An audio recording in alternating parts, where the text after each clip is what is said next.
Hello dear pharma student, जिला परिषद pharmacist exam की प्रिपरेशन के लिए हम यहाँ पर कुछ एमसीक्यू डिस्कस कर रहे थे, जिसमें से फार्माकोग्नोसी का आज हमारा 7th पार्ट हम डिस्कस करने वाले हैं। तो देखते हैं कौन कौन से क्वेश्चन हैं जो कि फार्माकोग्नोसी से पूछे जा सकते हैं फार्मासिस्ट के एग्जामिनेशन में। जैसे कि microscopic evaluation is done on the basis of the following except. Microscopical evaluation इनमें से कौन सा है जो कि नहीं कर सकते। ध्यान रखिएगा, क्वेश्चन को अच्छे से आपको स्टडी करना है, क्योंकि यहाँ पर जब भी कभी भी एक्सेप्ट या नॉट लिखा हो तो आपको एक बार और रीड कर लेना चाहिए क्वेश्चन को। ठीक है, तो एक्सेप्ट लिखा गया है मीन्स आपको ऐसा ऑप्शन चूज करना है जो कि माइक्रोस्कोपिकल इवेल्युएशन ना हो। ऑप्शन है stomata, alkaloidal content, starch granule and trichome. तो माइक्रोस्कोपिकल इवेल्युएशन में क्या करते हैं, नाम से क्लियर है, माइक्रोस्कोपी के हेल्प से। आपने कभी भी 11th-12th में भी क्या किया होगा, जब कभी भी लीफ को आपने कट किया होगा, स्लाइड में रखा होगा, ठीक है, उसके बाद क्या किया होगा, माइक्रोस्कोपी से उसको ऑब्जर्व किया होगा। तो उसमें क्या क्या आपने देखा होगा, स्टोमाटा देखा होगा, स्टार्च ग्रेन्यूल देखा होगा, ट्राइकोम देखा होगा। पर जो ये लिखा है एल्किलॉइडल कंटेंट, ये क्या होता है, ये तो भाई उसका केमिकल कॉन्स्टेंट को इंडिकेट कर रहा है कि नहीं बताइए। ये तो स्पेसिफिक केमिकल क्लास को बतला रहा है, तो ये क्या हो जाएगा, ये तो केमिकल इवेल्युएशन में आएगा। तो यही क्या होगा, यहाँ पर करेक्ट आंसर होगा, क्योंकि यहाँ पर एक्सेप्ट दिया गया है। ये क्या है, माइक्रोस्कोपिकल इवेल्युएशन का पार्ट नहीं है। और ये जो आपका फ्लो चार्ट है, इसको मैं आपको हमेशा कह रही हूँ, आपको कई बारी मैंने आपको दिखला भी दिया है, इसको आप अच्छे से याद कर लीजिए। ट्रिक भी मैंने बतलाया है, जरूर से आप प्रीवियस क्लास में जाकर इसको देख लें।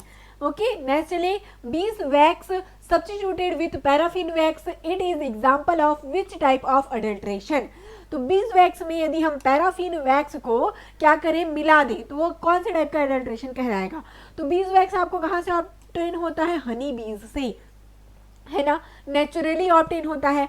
और पैराफिन को क्या करते हैं, सिंथेसिस करके बनाया जाता है। तो मीन्स जब हम लोग सिंथेटिक मटेरियल का यूज करके हम लोग जब क्या कर रहे हैं, अडल्ट्रेट कर रहे हैं, तब वो हो जाएगा ये पैराफिन के साथ बीज वैक्स का सब्स्टिट्यूशन। तो क्या होगा correct answer, substitution by the vegetative part. Vegetative part तो यूज ही नहीं कर रहे हैं।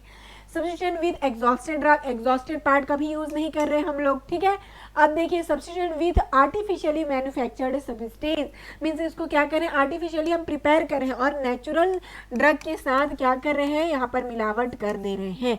तो यही हो जाएगा आपका करेक्ट आंसर। समझ पा रहे हैं क्या कहना चाह रहा है ये। ठीक है, आगे चलिए, substitution with artificially manufactured drug. और वेजिटेटिव पार्ट क्या हुआ, जब जैसे कि हमें लीफ चाहिए बट उसके साथ हम वजन बढ़ाने के लिए उसके बार्क को या फिर रूट को, कोई अनदर पार्ट जिसका कोई भी वैल्यू नहीं है, उसको हम लोग एड मिक्सचर कर दें, तब वो कहलाएगा substitution with vegetative part.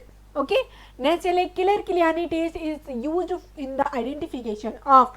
Killer Killiani test किसके आइडेंटिफिकेशन के लिए किया जाता है, आपको याद होगा, तो मैंने एक टेस्ट बताया था आपको, मतलब एक ट्रिक बताया था, जिसमें क्या था, एक बालक था, याद करिए, ठीक है, जो कि जिसको हम क्या कहते थे, किड भी कहते थे। अब उस बालक को क्या चाहिए था, रेमंड का लेबल चाहिए था। क्या चाहिए था, लेबल चाहिए था, है ना। अब उसके बाद लेबल चाहिए और वो बहुत ही सुंदर दिख रहा था, इसलिए हम लोग क्या कह रहे थे, किलर लग रहा है कह रहे थे, और उसके पास खरीदने के लिए मनी नहीं थी। तो याद आ गया कैसे आपको याद रखना है, बालक से बायोलॉजी टेस्ट, किड से कैट टेस्ट याद रखना था। ठीक है, फिर उसको रेमंड से रेमंड टेस्ट, लीगल से, ठीक है, इसलिए मैंने लीगल ही लिखा, लेबल से आपको लीगल को याद रखना था। किलर किलियानी से जो किलर लग रहा था, इससे किलर किलियानी, और एंटी मनी, मनी नहीं है, ठीक है, तो एंटी मनी। तो ये सारे किसके लिए होते थे, ये है कार्डियक ग्लाइकोसाइड्स के टेस्ट है, ये किसका टेस्ट है, कार्डियक ग्लाइकोसाइड के। तो ये ट्रिक हमेशा याद रखिए, हमेशा पूछा जाता है ये क्वेश्चन। तो क्या हो जाएगा करेक्ट आंसर यहाँ पर, कार्डियक ग्लाइकोसाइड्स। ओके, चलिए, इसका ट्रिक मैंने बताया आपको पूरे ये जो आपका रिएक्शन दिखा है उसको आपको याद नहीं करना, इतना ज़्यादा डीप में नहीं पूछा जाता। ऐसा पूछ लिया जाएगा कि बालजेट एंड केट टेस्ट किसके लिए होता है, तो लैक्टोन रिंग, ये जो लैक्टोन रिंग है, ऐसा भी पूछा जाएगा कि मेनली कौन सा रिंग है जो कि कार्डियक एक्टिविटी के लिए रिस्पॉन्सिबल है, तो वो लैक्टोन रिंग होता है जो कि कार्डियक एक्टिविटी के लिए रिस्पॉन्सिबल होते हैं। ठीक है, following parameters are used in physical evaluation. फिर से देखिए, इवेल्युएशन से क्वेश्चन आया, ये इंपॉर्टेंट है, इसीलिए मैं आपको बार बार बता रही हूँ। Optical rotation, refractive index, living bacteria, both A and B. तो देखिए फिजिकल इवैल्यूएशन में हम क्या करेंगे, उसका जो ऑप्टिकल रोटेशन है उसको हम लोग आइडेंटिफाई कर पाएंगे, है ना। रिफ्रैक्टिव इंडेक्स कैसे है, ये सारी चीज़ें हम लोग उसको आइडेंटिफाई कर पाएंगे। मेल्टिंग पॉइंट हो गया, इसको हम लोग आइडेंटिफाई कर सकते हैं। विस्कोसिटी को आइडेंटिफाई कर सकते हैं। तो ये सारी चीज़ें जब रहेंगी तब क्या होगा, ये फिजिकल इवैल्यूएशन के अंदर आएगा। तो बहुत ए एंड बी इसका हो जाएगा करेक्ट आंसर। और यही फ्लो चार्ट अभी आपने देखा भी था। तो आगे बढ़ते हैं, चलिए। Which test is employed for identification of anthraquinone glycosides. Anthraquinone glycoside के लिए कौन सा टेस्ट किया जाता है, तो मैंने आपको बताया ही है। जब कभी भी एंथ्राक्विनोन ग्लाइकोसाइड आए, जिसका एग्जाम्पल क्या है बताइए, एक बहुत अच्छा ट्रिक भी बताया है। एलो हो गया, कैस्केरा है, रुबाब है, सेन्ना, ये सारे एंथ्राक्विनोन ग्लाइकोसाइड में आते हैं। अब देखिए टेस्ट का पूछा गया, तो Borntrager test, modified Borntrager test, both A and B, and Liebermann Burchard test.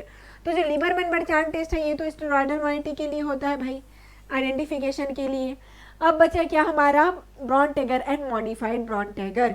तो ये दोनों ही टेस्ट किसके लिए होता है, एंथ्राक्विनोन ग्लाइकोसाइड्स के लिए। फर्क बस इतना है, याद रखिए। जब ब्रॉन टैगर का नाम आए मीन्स ये क्या होता है, ये आपका मेनली टेस्ट होता है ओ ग्लाइकोसाइड्स के लिए।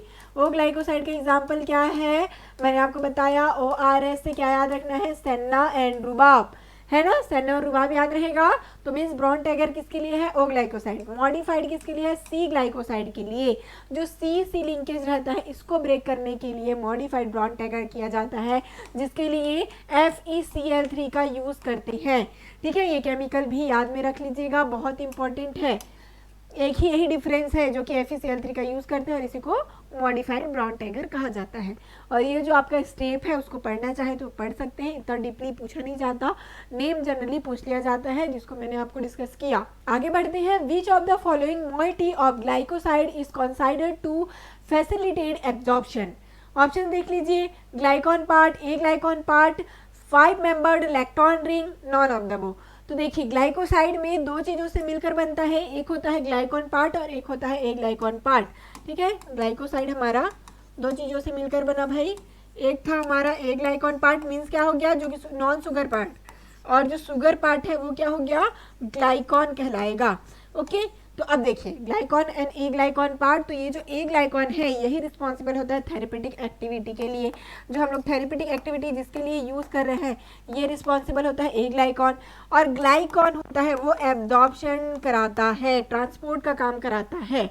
ओके, जैसे कि मैं आपको बता दूं, एक पेन हो कहीं, तो वो पेन में, ठीक है, यदि हम लोग एग्जाम्पल ले लें, समझ लीजिए एक पेन है, तो यहाँ पर आप लोग इसको समझ लीजिए ग्लाइकोसाइड, इसको आप लोग क्या किए, दो भागों में स्प्लिट आउट किए, हाइड्रोलाइसिस किए इसका। तो दो पार्ट हो गया, ये हो गया ए ग्लाइकॉन पार्ट, ये है ग्लाइकॉन पार्ट। तो ये जो ए ग्लाइकॉन पार्ट है यही थेरेपेटिक एक्टिविटी, इट मीन्स लिखते किससे हैं, पेन इसी से तो लिखते हैं, ये काम नहीं आता, बट ये भी नेसेसरी है। इनका क्या हो जाता है, वरना ये ड्राई हो जाएगा। वैसे ही क्या करेगा, ये भी ग्लाइकॉन पार्ट भी नेसेसरी, इनके एब्जॉर्प्शन, ठीक है, और डिस्ट्रीब्यूशन फैसिलिटेट करता है एब्जॉर्प्शन को। तो आप समझ गए होंगे कि क्या होगा यहाँ पर करेक्ट आंसर, जो कि है ग्लाइकॉन पार्ट। ओके, देखिए ग्लाइकॉन एंड ए ग्लाइकॉन दिया गया है, रिस्पॉन्सिबल होता है ये non sugar part therapeutic activity के लिए, और ग्लाइकॉन होता है एब्जॉर्प्शन ट्रांसपोर्टेशन के लिए। Plant steroid use as the precursor for the synthesis of corticosteroid. ऐसा कौन सा प्लांट का स्टेरॉइड्स है, ठीक है, जो कि कॉर्टिकोस्टेरॉइड के सिंथेसिस में यूज होता है। कौन सा ऐसा प्लांट है, सोलानिन, डायोजेनिन, सोलानिडीन एंड वेराट्रिडीन। तो क्या होगा इसका करेक्ट आंसर, देखिए, तो जो डायोजेनिन है, ठीक है, डायोस्कोरिया डेल्टोइडी से जो ऑब्टेन होता है, जो कि क्या करेगा, कॉर्टिकोस्टेरॉइड के सिंथेसिस में, सेक्स हार्मोन के सिंथेसिस में ये हेल्पफुल होता है, इनको यूज़ किया जाता है, सेक्स कॉन्ट्रासेप्टिव्स जो है उनमें यूज में ये आता है। नेक्स्ट है select the incorrect group based on the chemical classification. इनमें से कौन सा क्या है, इनकरेक्ट है। हमेशा क्वेश्चन को ध्यान से स्टडी करेंगे, इनकरेक्ट लिखा हुआ है केमिकल क्लासिफिकेशन के लिए। केमिकल क्लासिफिकेशन में क्या होता है, जो एल्किलॉइड्स हैं उनको एक साथ रखा जाता है, ग्लाइकोसाइड को एक साथ, टैनिन को एक साथ, रेजिन को एक साथ, ये सारे क्या है, केमिकल क्लास हैं। ओके, चलिए, तो उस प्रकार से आप आइडेंटिफाई करेंगे। Digitalis, ergot, clove, cascara. तो ये क्या सही है, पहले ही ऑप्शन देखिए ये क्या सही है। चलिए पहले आपको पूरा ऑप्शन पढ़ लीजिए, फिर आपको आइडिया हो जाएगा। नक्स ओमिका, एरिगॉट, सिंकोना, धतूरा, पिपरमिंट, क्लो, यूकेलिप्टस, गार्लिक, डिजिटलिस, सेन्ना, कैस्करा, लिक्वेरिस। तो यदि मैं नीचे से आऊँ तो ये सारे क्या है, डिजिटलिस, कैस्करा, लिक्वेरिस, ये सारे आपने ग्लाइकोसाइड में स्टडी किया होगा। ठीक है, तो ये तो सही है भाई। पिपरमिंट, क्लॉ, ये सारे क्या है, ये तो आपके वोलाटाइल ऑयल है, ये भी सही है। नक्स ओमिका, एरिगॉट, सिंकोना, ये सारे क्यों किस में होते हैं, एल्कलॉइडल ड्रग है। अब देखिए डिजिडेलिस क्या कहा, ग्लाइकोसाइड है।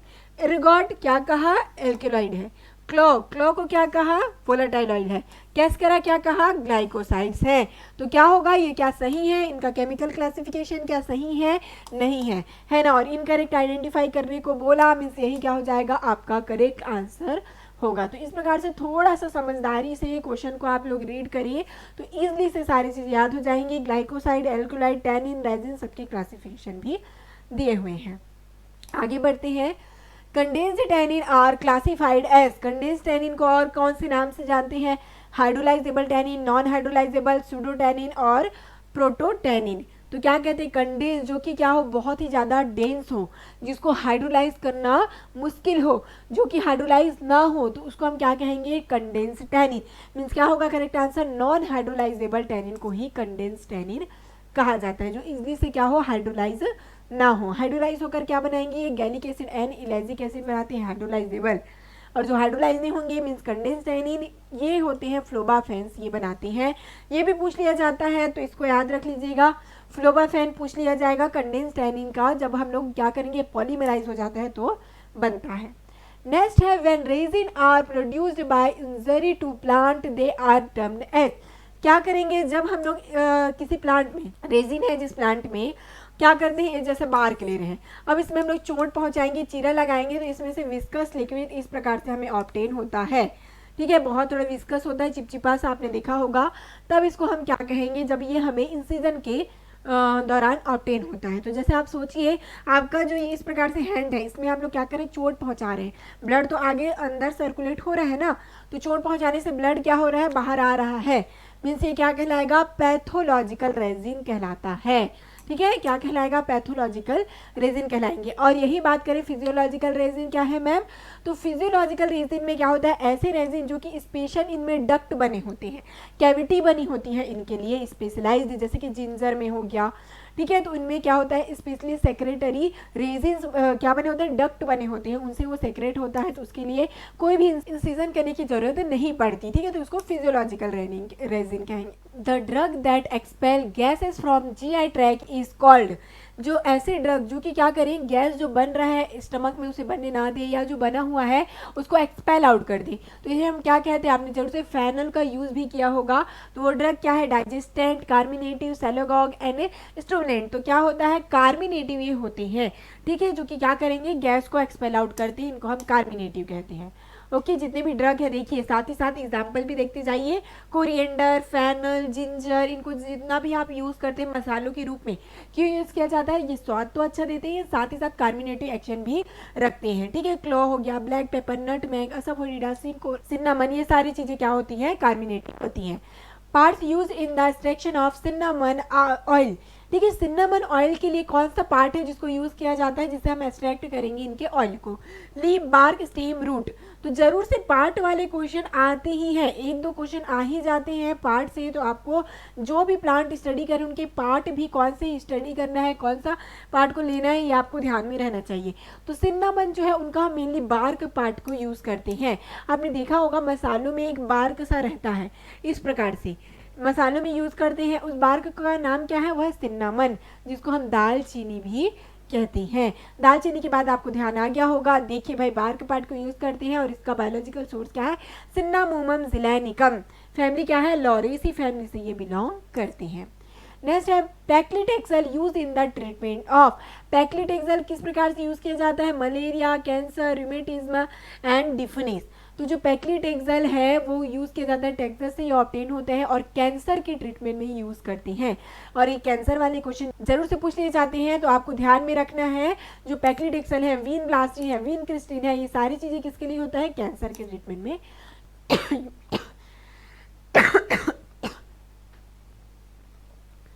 यूज में आती है। What is the biological name of opium? Opium का नेम क्या है भाई बायोलॉजिकल? देखिए, ब्रेसिका जुन्सिया, एलियम सेबा, पेपावर सोमनीफेरम, सेनेसिका सिनेराना। तो क्या होगा? ओपियम, ठीक है, जिसको हम अफीम कहते हैं। तो ये इसका बायोलॉजिकल सोर्स क्या है? पेपावर सोमनीफेरम से ये ऑब्टेन होता है और पेपावेरेसी इसकी फैमिली होती है। अफीम जो कि क्या है? नारकोटिक होते हैं। मॉर्फिन, कोडीन, पेपावरिन, ये सारी चीज़ें कहाँ से ऑब्टेन होता है? ओपियम से ही ऑब्टेन होता है, जिसका इस प्रकार से हम लोग कैप्सूल पार्ट का यूज़ करते हैं। ठीक है, कैप्सूल पार्ट का यूज करते हैं। कैप्सूल को इंसिजन करेंगे इस प्रकार से, इसमें लेटेक्स ऑप्टेन होगा, मिल्की जूस, ओके, जिसका हम लोग यूज करते हैं, अफीम कहा जाता है। और इसको ओके, पेपर सोमनीफेरम है इसका बायोलॉजिकल सोर्स एंड पेपावेरेसी इसकी फैमिली होती है। नेक्स्ट है volatile oil containing bark drug is. ऐसा कौन सा वोलेटाइल ऑयल है जिसका हम बार्क पार्ट का यूज करते हैं? Coriander, clove, asafoetida, cinnamon. बहुत ही इजी क्वेश्चन, इसी सेशन में आपने ध्यान से स्टडी किया होगा। तो जस्ट प्रीवियस कुछ क्वेश्चन में पहले क्या आया था? सिन्नामन का हम कौन सा पार्ट यूज करते हैं। अब पूछ लिया गया बस उसी को घुमाकर कि वोलेटाइल ऑयल ऐसा कौन सा है जिसमें हम बार्क का यूज करते हैं। तो जरूर से ऐसा घुमाकर आपको पूछा जाएगा, आप लोग को ध्यान से स्टडी करना है, आप इजी से इसका आंसर लगा सकते हैं। तो क्या था? सिन्नामन, जो अभी हमने स्टडी किया सिन्नामन ज़िलानिकम के बारे में, तो ये बार्क ही पार्ट का तो यूज किया था, है ना। चलिए, asafoetida is an unorganised pathological product obtain from. तो कहाँ से ऑब्टेन होता है असाफोइटिडा का? मेनली बायोलॉजिकल सोर्स पूछा गया। ऑप्शन देख लीजिए, the rhizomes and roots of Ferula foetida, the rhizomes and roots of Ferula galbaniflua, the rhizome and root of Ferula purpurea, the rhizome and roots of Ferula vulgaris. तो क्या होगा correct answer? ये जो आपका असाफोइटिडा जिसको हम हिंग के नाम से जानते हैं, और ये मैंने आपको बताया था कि फेरुला स्पीसीज से ऑब्टेन होता है। तो अब आप जरूर से कंफ्यूज हो जाएंगे क्योंकि इसका हम लोग यहाँ पर दिया ही हुआ है, राइजोम और रूट पार्ट का यूज करते हैं, ये भी आप जानते हैं। मेनली स्पीसीज पूछा गया तो वह फेरुला फोइटिडा का इसका यूज में करते हैं हम लोग। ठीक है, फेरुला फोइटिडा ये क्या है? ओलियो गम रेजिन के अंदर ये आते हैं, मीन्स ये ऑयल गम एंड रेजिन के मिक्सचर होते हैं। ठीक है, डेविल्स डंग क्यों कहते हैं? क्योंकि इसको हम लोग हवन वगैरह में यूज करते हैं, जैसे कि जो एटमॉस्फेयर है वो क्लीन होता है। ठीक है, नेक्स्ट है the chief chemical constant present in clove oil. Clove oil में कौन सा ऐसा केमिकल कॉन्स्टेंट है जो कि प्रेजेंट होता है? Eugenol, anethole, carvone and fenchone. तो क्या होगा? एनेथॉल, और यदि फेनकॉन की बात करें तो ये दोनों क्या होता है? फेनल का। ठीक है, फेनल का, जिसको हम क्या कहते हैं? सॉफ्ट कहते हैं, इसका केमिकल कॉन्स्टेंट होता है। और जो आपका लॉन्ग होता है जिसको क्लो कहती हैं, इसमें प्रेजेंट होता है यूजेनॉल। ठीक है, चीफ एक्टिव केमिकल कॉन्स्टेंट होता है ये क्लो का यूजेनॉल। ठीक है, जो कि क्या है? इसमें वोलेटाइल ऑयल 15 to 20% होता है और यूजेनॉल 90%, इसमें 70 to 90% इसमें होगा। Tinnevelly senna consist of dried leaflets of. Tinnevelly senna, मैंने आपको ट्रिक बताया होगा सेन्ना का, जरूर से प्रीवियस क्लास में जाकर आप लोग देखिए, सारे वीडियो आपको देख लेना है क्योंकि मैं हर वीडियो में अलग अलग ड्रग के बारे में ट्रिक बतलाई हूँ। तो ट्रिक आपने देखा होगा तो ये क्वेश्चन आपके लिए बहुत इजी हो जाता है। Tinnevelly senna means Indian senna. ठीक है, टीनी वैली एरिया में ज़्यादा पाया जाता है, इसलिए इसको टीनी वैली सेन्ना कहते हैं। तो मैंने क्या बताया था? इंदू। ठीक है, इंदू जब इंदू के साथ रहती है तो क्या होता है? वो एंग्री लगती है, तो मीन्स केशिया अंगस्टिफोलिया हो जाएगा इसका करेक्ट आंसर। तो मैंने ट्रिक को जो पूरा अच्छे से डिटेल से बताया उस वीडियो को जरूर से देख लेना। सेन्ना के बारे में हमने स्टडी कर लिया, अभी हम लोग सिर्फ क्वेश्चंस और डिफरेंट क्वेश्चन को डिस्कस करते जा रहे हैं। नेक्स्ट है coriander leaf are rich in. जो धनिये की पत्ती आप लोग यूज़ करते हैं, जो आपके जो भी सब्जियां वगैरह बनाते हैं उसको कितनी अच्छी खुशबू देता है, तो उसमें और कौन से ऐसे विटामिन है जो कि प्रेजेंट होते हैं जिसके कारण हम लोग उसको और भी अच्छे से यूज़ करते हैं, है ना। तो चलिए देखते हैं, कोरिएंडर लीफ है जिसमें प्रेजेंट होता है विटामिन ए। विटामिन ए जो कि इसमें बहुत ही 90% एटलीस्ट इसमें प्रेजेंट होता है, बहुत ही रिच अमाउंट में प्रेजेंट होता है। ठीक है, कोरिएंडर की लीफ में। बट यदि हम लोग फ्रूट की बात करें तो इसमें प्रेजेंट होता है डी लिनालू, जिसको कोरिएंड्रोल जिसको हम कहते हैं। नेक्स्ट है the chief chemical constituent present in clove oil. तो नेक्स्ट है one of the following is an example of chemical method of evaluation. कौन सा ऐसा जो ऑप्शन है जो कि केमिकल इवेल्युएशन का पार्ट होगा। ठीक है, केमिकल इवेल्युएशन में इसको आइडेंटिफाई करेंगे। Determination of volatile oil, determination of refractive index, determination of alkaloid, determination of vascular bundle. तो चलिए बताइए किस प्रकार से हम लोग इसको आइडेंटिफाई कर पाएंगे केमिकल इवैल्यूएशन में। ओके, तो केमिकल इवैल्यूएशन में यहाँ पर जो ऑप्शन है ध्यान दीजिएगा, ठीक है। ऑप्शन में यहाँ पर दो चीज़ें ऐसी है जिसको हम लोग डिटेक्ट कर पाएंगे। Okay, determination of volatile oil भी हम लोग डिटेक्ट कर सकते हैं। Volatile oil in the sense क्या है, जो हमारा एक्टिव केमिकल कॉन्स्टिट्यूएंट है, ठीक है। एंड डिटर्मिनेशन ऑफ एल्किलॉइड, एल्किलॉइड भी क्या होता है, हमारा मेन एक्टिव केमिकल कॉन्स्टिट्यूएंट होता है। तो इस क्वेश्चन पे ध्यान नहीं दीजिएगा, ये क्या थोड़ा सा मिस्टेक है यहाँ पर। समझ लीजिए क्या लिखा हुआ है, ये वोलेटाइल ऑयल नहीं लिखा है। ओके, इसके बजाय लिखा हुआ है, समझ लीजिए ये स्टोमाटा। क्या है, स्टोमाटा, ठीक है, ये लिखा हुआ है स्टोमाटा। तब बताइए कौन सा ये जो ऑप्शन होगा वो सही होगा। मैंने आपको पहले ही बता दिया कि क्या होगा, डिटर्मिनेशन ऑफ एल्किलॉइड्स। जब कभी भी हम लोग मेन एक्टिव केमिकल कॉन्स्टिट्यूएंट को स्टडी करते हैं, ठीक है, आइडेंटिफाई करते हैं, तब उसको केमिकल इवैल्यूएशन में करते हैं। जैसे एल्किलॉइड, ग्लाइकोसाइड, टेनिन, रेजिन, ये सारी चीज़ें क्या हो जाएंगी, केमिकल इवैल्यूएशन में आएंगी। बट रिफ्रैक्टिव इंडेक्स हो गया, मेल्टिंग पॉइंट है, विस्कोसिटी, ये सारी चीज़ें हम कब करेंगे, फिजिकल इवैल्यूएशन में। मॉर्फोलॉजी से आपको पता है कि हम लोग मॉर्फोलॉजी में क्या करते हैं, लीफ, बार्क, रूट, इन सारी चीज़ों का आइडेंटिफाई करते हैं, तब वो मॉर्फोलॉजिकल कहलाएगा। एंड माइक्रोस्कोपी में स्टोमाटा है, वैस्कुलर बंडर है, ट्राइकोम है, इनके बारे में स्टडी करेंगे, आइडेंटिफाई करेंगे, इवैल्यूएट करेंगे, तब वो माइक्रोस्कोपिकल इवैल्यूएशन कहलाते हैं, ठीक है। तो इस प्रकार से आपको ये सारे क्वेश्चंस जो हैं वो मैंने आपको डिस्कस कराए एक्सप्लेनेशन के साथ में। आप ज़रूर से इसको देख कर जाइएगा, इनसे कोई भी क्वेश्चन पूछे जा सकते हैं, एक्सप्लेनेशन पे ध्यान दीजिएगा, ठीक है। इस प्रकार से क्वेश्चन पूछे ही जाते हैं जरूर से हर फार्मासिस्ट एग्जाम में, तो इनको आपको कवर अप करना है। तो मिलते हैं नेक्स्ट लेक्चर में, ऑल द बेस्ट।